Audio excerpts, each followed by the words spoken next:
श्री गणेशाय नमः. नमस्कार मैत्रिणींनो. संकष्ट चतुर्थी संपूर्ण कथा. आज आपण संकष्ट चतुर्थीचे महत्त्व आणि तिची पवित्र कथा जाणून घेणार आहोत. भगवान श्री गणेश हे विघ्नहर्ते, बुद्धीचे दाता आणि सर्व शुभ कार्याचे अधिपती मानले जातात. प्रत्येक महिन्याच्या कृष्ण पक्षातील चतुर्थीला संकष्ट चतुर्थीचे व्रत केले जाते.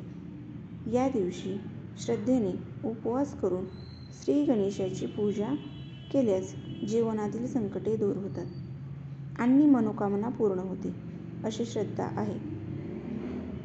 कथा अशी आहे. प्राचीन काळी एका राज्यात एक गरीब पण अत्यंत धार्मिक ब्राह्मण दाम्पत्य राहत होते. त्यांची आर्थिक परिस्थिती अत्यंत कठीण होती. अनेक दिवस त्यांना पोटभर अन्नही मिळत नसे.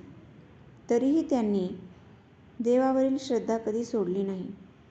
एके दिवशी गावात आलेल्या एका ऋषींनी त्या दाम्पत्याला सांगितले, जर तुम्ही संकष्ट चतुर्थीचे व्रत श्रद्धेने केले आणि श्री गणेशाची मनोभावे पूजा केली तर तुमचे सर्व संकटे दूर होतील.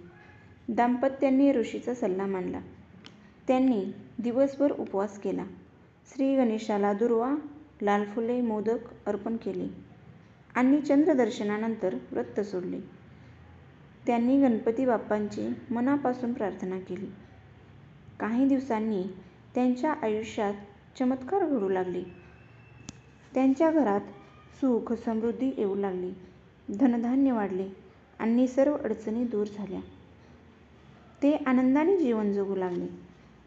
ही बातमी दूर दूर पसरली आणि अनेक लोकांनी संकष्ट चतुर्थीचे व्रत सुरू केले. त्याचप्रमाणे आणखी एक कथा सांगितली जाते. एकदा भगवान शिव आणि माता पार्वती कैलास पर्वतावर सारीपाट खेळत होते. त्यावेळी कोण जिंकले याचा निर्णय घेण्यासाठी एक लहान मुलाला पंच बनवण्यात आले. मुलाने चुकून चुकीचा निर्णय दिला.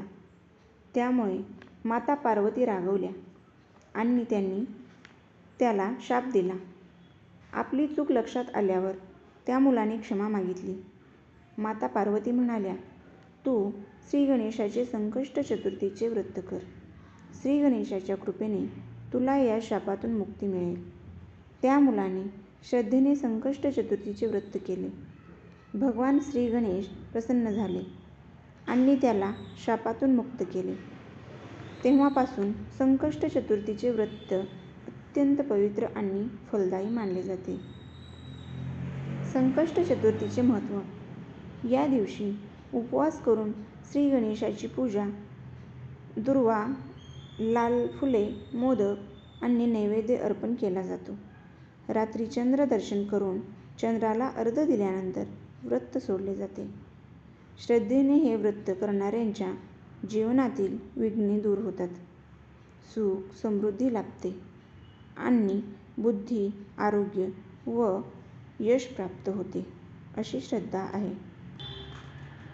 चला, आपण सर्वांनी श्री गणेशाची भक्तिभावाने पूजा करूया आणि त्यांच्या चरणी प्रार्थना करूया. हे विघ्नहर्ता श्री गणेशा, आमच्या जीवनातील सर्व संकटे दूर कर. आम्हाला सद्बुद्धी, आरोग्य, सुख, समृद्धी आणि यश प्रदान कर.